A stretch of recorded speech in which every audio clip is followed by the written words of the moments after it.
it's Tasmin, otherwise known as the Aspiring Kryptonian, and some of you might know that my New Year's resolution was to read more comics, at least one per day to be exact. So of course with that I've been reading a lot of comics, and I wanted to run through some of my favourites, ones that I loved and some that I wanted to recommend. So let's start with some of the new issues that I read. I started with Absolute Batman issue 4, which is an excellent series, and if you haven't read it yet, please do, it's absolutely incredible.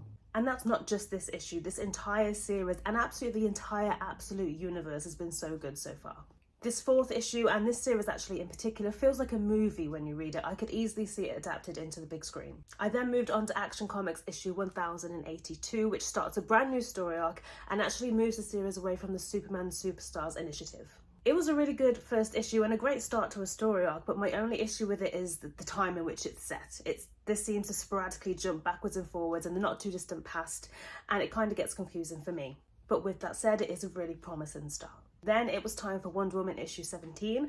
For those that haven't read this series, I really do recommend it.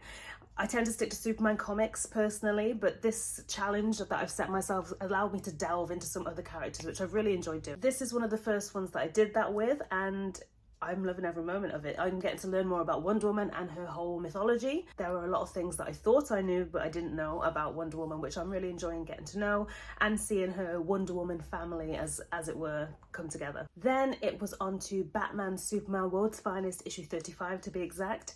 This again was a new start of a story arc which I actually really enjoyed, and I'm actually hooked on this one. I can't wait for the next issue. It seems there are so many promising starts for DC at the moment. I actually don't know which one's my favourite at the minute, but it's so encouraging to see so many great stories being told. This story also features Aquaman, and so from that I then started Aquaman issue 1 because it ties in together. Again, obviously with it being a first issue, this was another start of a brand new story arc, and it's incredible. So as we know, after Absolute Power, Aquaman's powers changed, and here we get to see him live up to his brand new potential, and it's fascinating really. And he's fighting kaiju style monsters, what is not to love? Continuing with the Absolute universe, I then read Absolute Wonder Woman issue 4, which, God, I absolutely loved it. As I said before, this universe has been stellar, and Absolute Wonder Woman is no exception. She is quite literally from hell, which just fascinates me. I don't know a great deal about Wonder Woman. I'm a big fan of hers, but in terms of mythology and where she's from, I don't know everything. But this is a brand new, fresh take, which I've never even experienced before. In this issue, we are introduced to this universe's version of Etta Candy, and I can't wait to see more of her and also this universe. I then picked up The New Gods issue 1 and 2, and my goodness, I absolutely loved this. I know very little about The New Gods, but this is a great jumping on point for people like me who, I think, personally, The New Gods and that whole universe and that whole character base can be a little intimidating. There's so much mythology, so much going on with this universe that I was a little bit intimidated to pick up this book. But do not worry, it is a perfect jumping on point for people like us. With this, I really felt the writing is just relatable, and it just left me wanting more. And having only read 2 issues, I feel like this is going to be one of those stories that people are going to love for years to come. Moving on to Power Girl issue 17 to be exact. I've been reading this series from the start, and prior to that, I never really picked up a Power Girl comic. I know, it's terrible. I don't know a lot about the character other than what's been portrayed in this comic series, but I'm not mad at it. I'm actually really enjoying the series and this take on the character. I do know there are a lot of people that say the opposite, so people miss certain aspects and certain qualities of the previous Power Girl because this version has a different name, but I'm enjoying it. The only disappointment for me was the brand new suit, which I think is a bit of a downgrade. I then picked up Metamorpho issues 1 and 2, and I read 2 issues because I really wanted to give it a chance, and I wanted to read it because this character obviously features a lot in the new Superman film, but unfortunately I just could not get into it, and it just wasn't for me. There's a lot that's very reminiscent of Superman's pal Jimmy Olsen, the series, and that's because it's by the same artist, Steve Lieber, and that quality of it I actually really enjoyed, but compared to the other comics that are out at the same time as this just doesn't tickle my fancy. I then went on to Superman issue 22, and if you haven't read this series yet and you're a big fan of the 90s death and return of Superman story arc, please do pick this up because you will adore it. This series is by Joshua Williamson and it's been spectacular so far. Not only are we getting Lois Lane as Superwoman, which I'm actually really enjoying this dynamic. It's great to see her and Superman actually be able to take on missions together without him having to worry about her being vulnerable. And of course, Joshua Williamson has reintroduced Doomsday in a fresh new light, and my mind is blown every time I read this issue. It's so good. Well, not issue, but the series. It's so good, and everything that he's doing with Doomsday is just so interesting, and it kind of makes you think, why has this not been done before? It's amazing. Please do pick it up.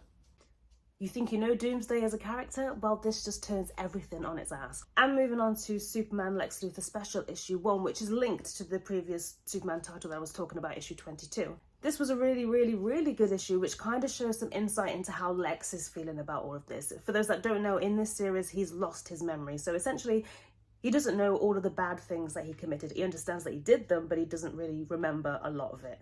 And he's essentially a good guy. But this issue, and obviously the series so far, is all about, but for how long? How long is he going to be a good guy? You'd think that Superman and those around him would be happy that he's a good guy, but it turns out they actually need the help of the bad Lex Luthor. So this issue is all about them trying to sort of pry information from him, and that actually triggers something that they don't want. It's a great issue, and it's been a great concept so far, but my only problem with it is I would have happily had a good Lex for another couple of months in terms of reading. It seems like this has kind of been very short-lived. I also picked up Green Lantern. So Green Lantern issue 1, 2, 3, and Night Terror's Green Lantern issue 1 and 2. These are from 2023. So they're kind of old, but they're new for me. So I just wanted to bring it up because I'm really enjoying this series so far. Like I said, with this challenge that I've set myself, I've been reading a lot more different characters than just Superman, which I absolutely love doing. And I'm obviously going to carry on doing that. But Green Lantern is probably one of the favourites that I've got to know so far. This run is by Jeremy Adams, and it's just fascinating. Like I said, I really love getting to know this character a little bit more. And it's a great jumping on point for people like me. So far, he's just returned from being banished at the Green Lantern Corps, but everything around him has kind of moved on. So this series so far is about him finding his place. He's found a brand new ring, which doesn't work as he intends, which is interesting. And he's trying to find his place in this world. And finishing up with the new issues that I read, Absolute Superman issue 4. Like I said, the Absolute Universe has been incredible so far, and this is obviously my favourite series of all. I know this came out this week, but I'm very lucky and I managed to get review access for comics because I do the reviews for them. So I got to read this a week or so early, and I'm so glad I did because I had a lot to unpack.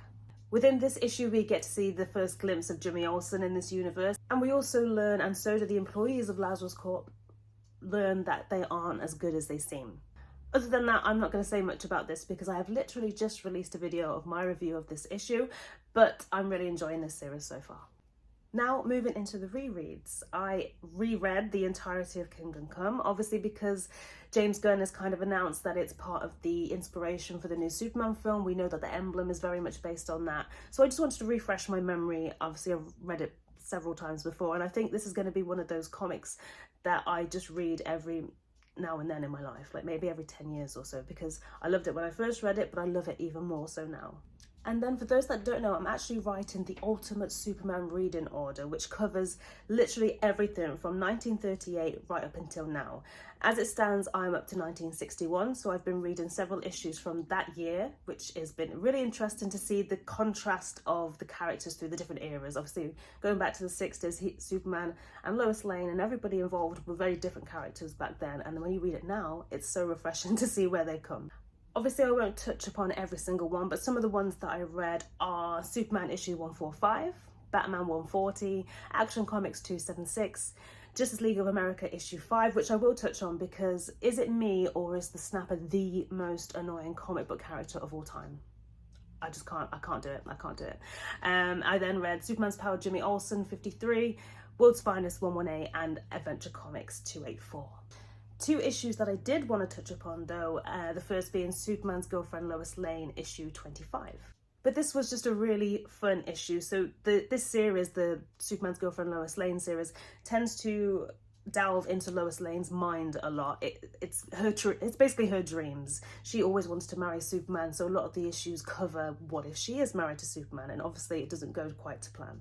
But in this particular story, in a bid to stop people from trying to attack Lois, obviously she's vulnerable and Superman isn't, Superman literally builds her an indestructible bubble which she has to travel around in, which is just fun. And within that reading, I also read Superboy issue 89, which is a key issue, and it's a key issue because it's the first appearance of Mon-El. In this issue, Bob Cobb is his secret identity, and he literally gets the name Mon-El because it's a Monday.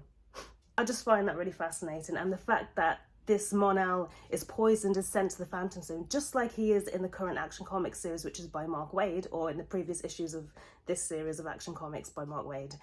The exact same thing happens. So I just find it really interesting on how these stories are kind of rotated, used, but also changed. So that pretty much wraps up my reading for January. So I'll be doing these videos each and every month. So I'll see you back here in February for my recommendation list.